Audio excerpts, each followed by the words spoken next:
साथियों नमस्कार। साथियों, इस समय देश में यूजीसी के कुछ नए नियमों को लेकर के बवाल है। कई लोग कह रहे थे कि इस पर एक गहन अध्ययन होना चाहिए, इस पर पुनर्विचार होना चाहिए, और कई लोगों का मानना है कि इस पूरे बवाल को एक बार समझाइए कि हो क्या रहा है। तो इस वीडियो में हम यही समझते हैं, एक एक करके पूरा स्ट्रक्चर जानने का प्रयास करते हैं कि आखिर ऐसा क्या कर दिया सरकार ने जिसकी वजह से बवाल हो रहा है। तो सबसे पहले तो ये जानते हैं कि यूजीसी है क्या। देखिए, हमारे देश में जितनी भी यूनिवर्सिटीज़ हैं उनको मान्यता देना, उनको ग्रांट देना, उनको ये बताना कि किस तरह का आपके यहाँ पर एजुकेशन का स्ट्रक्चर होगा, किस तरह से आपके यहाँ पर प्रोफेसर्स की एंट्री होगी, यानी कि किस तरह से उनका चुनाव होगा, किस तरह से स्टूडेंट्स को नियम कायदे कानूनों का पालन करना है, यानी कि कुछ ऐसी व्यवस्था जिससे यूनिवर्सिटीज़ एक फ्रेमवर्क में चल सकें और हमारे देश में जो हायर एजुकेशन है वो सभी को उपलब्ध कराई जा सके, वो भी क्वालिटी हायर एजुकेशन उपलब्ध कराई जा सके। उसके लिए एक कमीशन बनाया गया था, यूनिवर्सिटी ग्रांट कमीशन, यूजीसी जिसे कहते हैं। एक्चुअल में ये 1945 में एक इसी टाइप का कमीशन बनाया गया था जो अलीगढ़, बनारस और दिल्ली यूनिवर्सिटी को देखता था। फिर 1947 में इसको विस्तारित करके सभी यूनिवर्सिटीज इसके अंतर्गत ला दी गई। उसके बाद 1948 में यूनिवर्सिटी एजुकेशन कमीशन बनाया गया जिसे डॉक्टर एस राधाकृष्णन लेड कर रहे थे, जो ये बताती थी कि किस तरह से यूके के मॉडल पर, यूनाइटेड किंगडम के मॉडल पर हमें अपने देश में भी एक इस तरह का कमीशन बनाना चाहिए। यानी धीरे धीरे ये बन रहा है। पहले 3-4 यूनिवर्सिटीज़, फिर देश की यूनिवर्सिटीज़, फिर यूके का मॉडल भी उसमें लाया गया। ठीक है।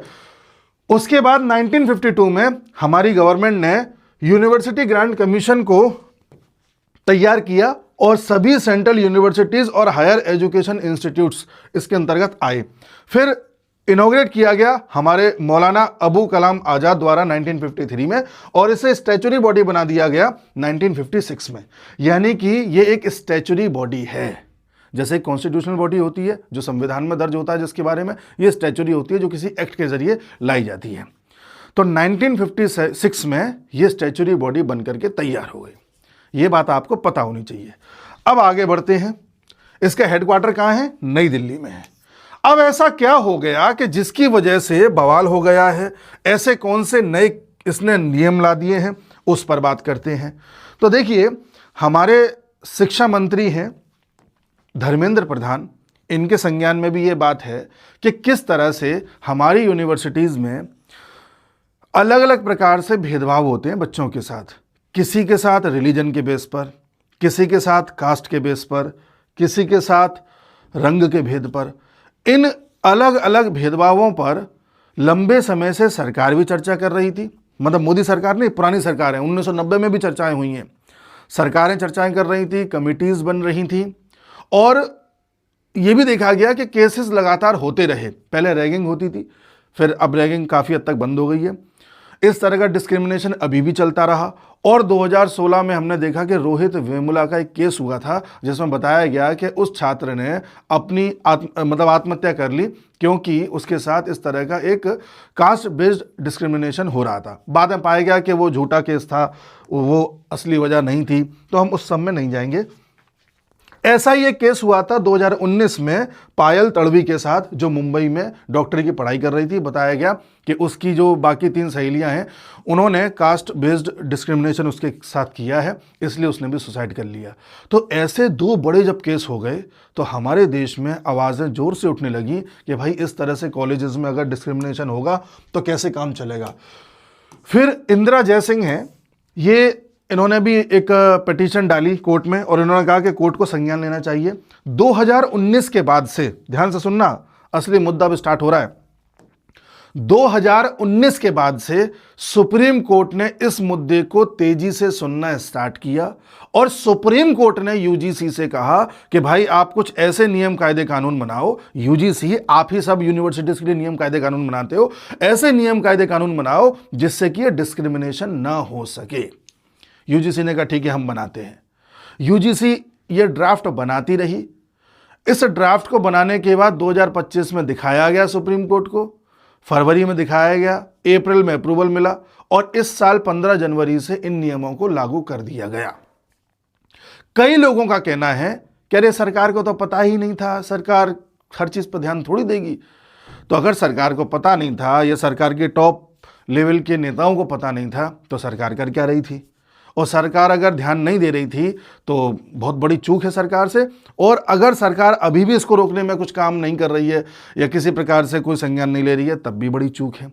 अब इन नियम कायदे कानूनों में लिखा क्या है ऐसा, उस पर भी आते हैं। तो स्टूडेंट बड़े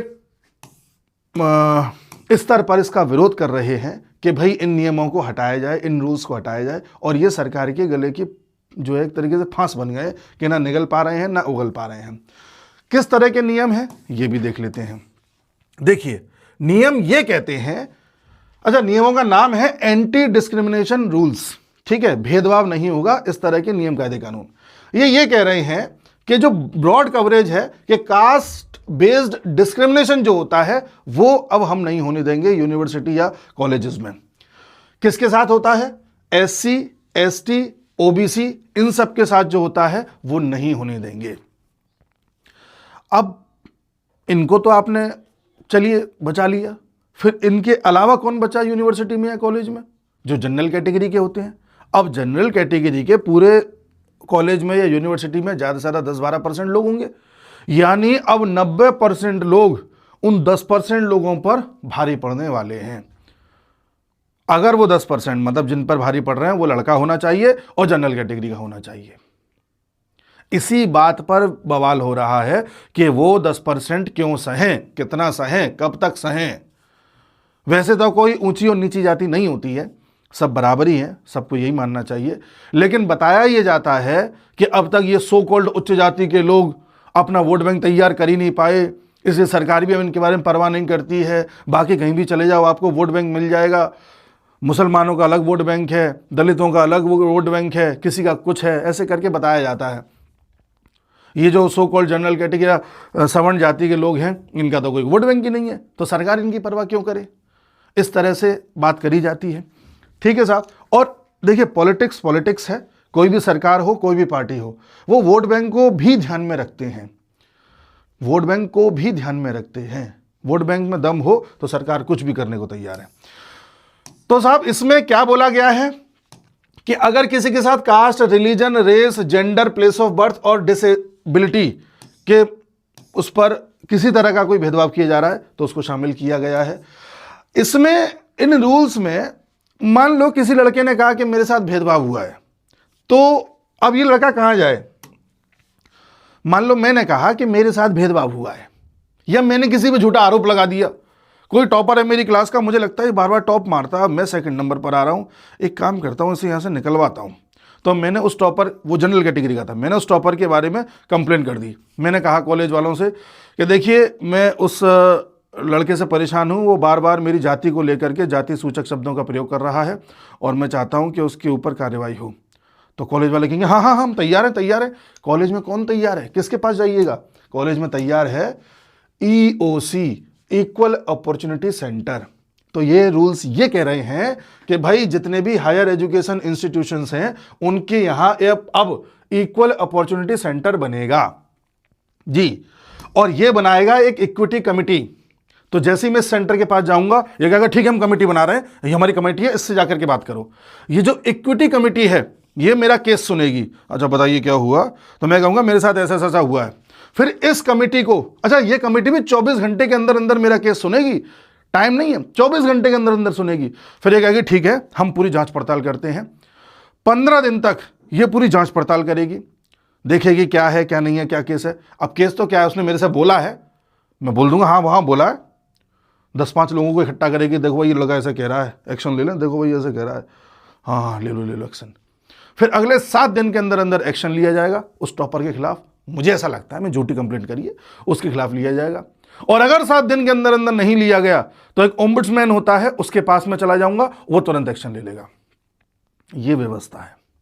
तो ये जो EOCs हैं, इक्वल अपॉर्चुनिटी सेंटर्स, ये साल में 2 बार अपनी रिपोर्ट पेश करेंगे अपनी यूनिवर्सिटी को, और साल में 1 बार वो यूनिवर्सिटी इन दोनों रिपोर्ट्स के बेसिस पर अपनी रिपोर्ट पेश करेगी UGC को। समझ गए?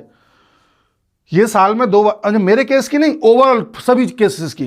ये बताएंगे कि इनके कॉलेज में किस तरह से ये इस तरह के डिस्क्रिमिनेशन को रोक रहे हैं, इन्होंने किस तरह के प्रयास किए हैं, किस तरह से लोगों को मोटिवेट किया है कि धार्मिक और या जाति भेदभाव ना हो। ये अपने सारे प्रयासों की 2 फाइल्स बना करके साल में 2 बार ये भेजेंगे यूनिवर्सिटी को, और उसके बेसिस पर यूनिवर्सिटी साल में 1 बार उस फाइल को भेजेगी यूजीसी पे कि देख लो हमने हमारे अंतर्गत जो कॉलेज आता है वो कॉलेज इस तरह के प्रयास कर रहा है, यूजीसी बताओ सब सही है, यूजीसी हाँ ठीक है ठीक है ठीक है, ऐसे करके।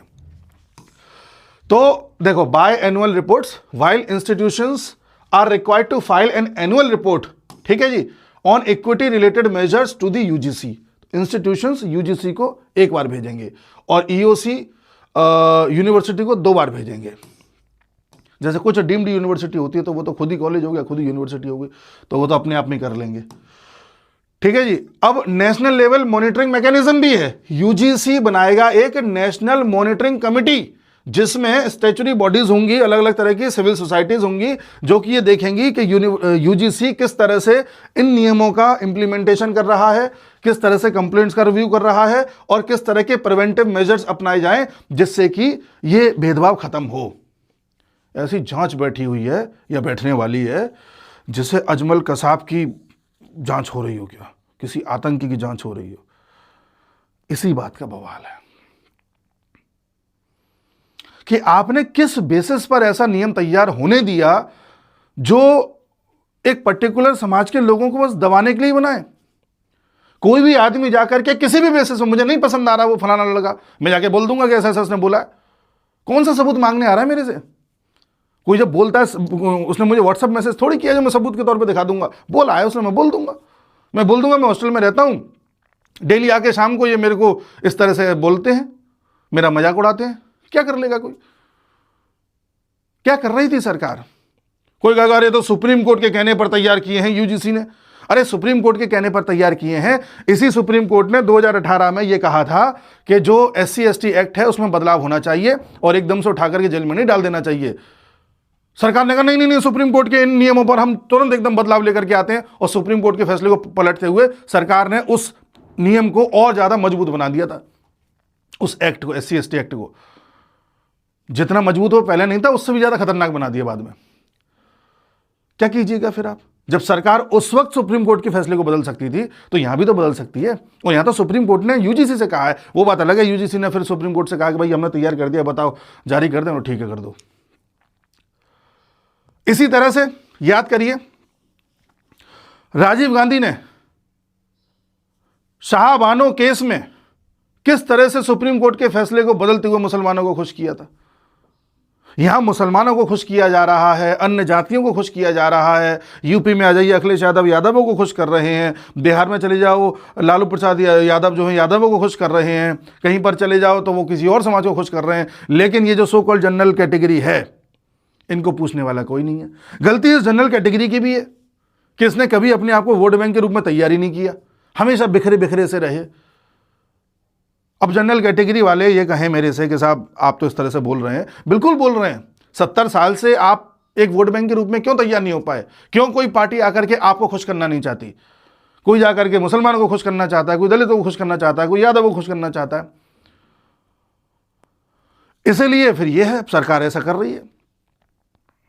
तो मैं सरकार के इस पॉइंट को जस्टिफाई नहीं कर रहा। सरकार को हर हाल में या तो ये नियम वापस लेने पड़ेंगे। अब सरकार फंस गई है, वापस लिए तो 90% नाराज, ऐसे ही रहने दिया तो ये 10% नाराज। क्या किया जाए? धर्मेंद्र प्रधान पता नहीं कहाँ सो रहे थे, क्या कर रहे थे, ये शिक्षा मंत्री, क्या मैं क्या बोलूं। लेकिन अब सरकार क्या करेगी? जो अब सामने दिख रहा है, जो हम समझ पा रहे हैं, या तो अब सुप्रीम कोर्ट खुद ही इस पर रोक लगाएगी कि नहीं नहीं देखो इसको अभी जो है इसे हम कैंसिल करते हैं, है ना। या फिर ऐसा होगा जो समझ में आ रहा है कि सरकार यूजीसी को ही खत्म कर देगी, ना रहेगा बांस ना बजेगी बांसुरी। हो सकता है ऐसा, इसकी संभावना है। 2018 में सरकार यूजीसी को खत्म करके HECI नाम का एक संस्थान लाने वाली थी जो इन सबको मॉनिटर करेगा। हो सकता है, ये भी हो सकता है, चांसेस है।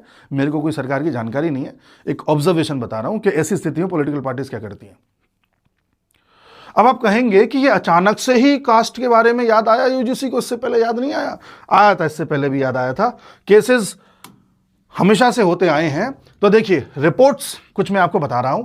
2017 से 2021 के बीच में एक जब यह रोहित वेमुला का केस हुआ था, पार्लियामेंट्री स्टैंडिंग कमेटी बनी थी।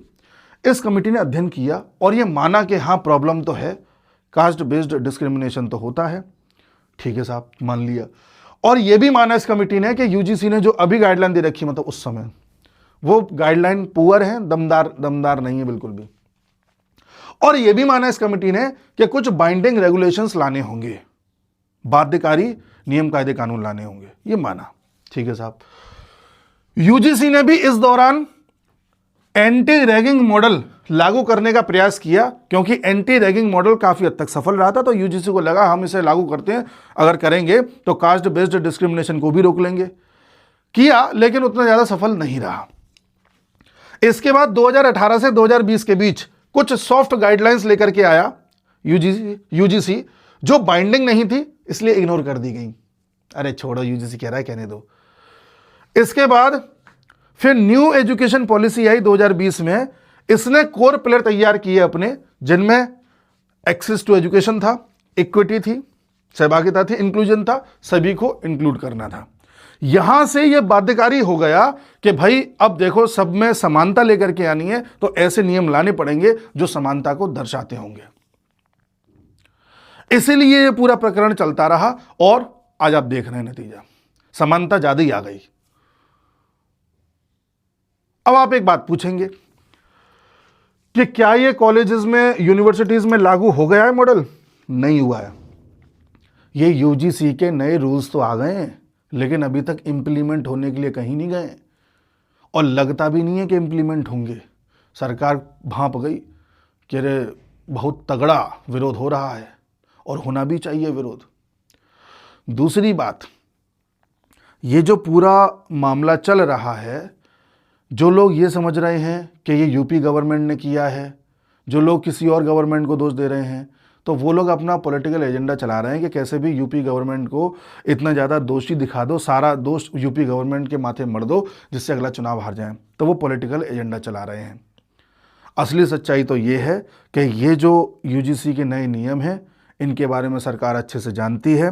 सरकार को चाहिए कि इनमें या तो बदलाव करे, या लागू न होने दे, या सरकार किसी और तरह के कोई और नियम लेकर के आए, इन्हें पूरी तरह से रिजेक्ट करे। लेकिन सरकार को ऐसा करना होगा, सरकार को यह मानना होगा कि कुछ लोगों के साथ अन्याय हो रहा है। ये सीधी सी बात है। अब कोई बीजेपी सपोर्टर हो, उसे बुरा लगे, बिल्कुल लगे। हमें नेशनलिज्म के बारे में सोचना है, हमें हमारे लोगों के बारे में सोचना है। बीजेपी आती जाती रहेगी, मोदी प्राइम मिनिस्टर हमेशा नहीं बने रहेंगे, कोई और प्राइम मिनिस्टर बनेंगे, सरकारें आती जाती रहेंगी, लेकिन देश के बारे में सोचना है। यही हम लोगों की विशेषता है।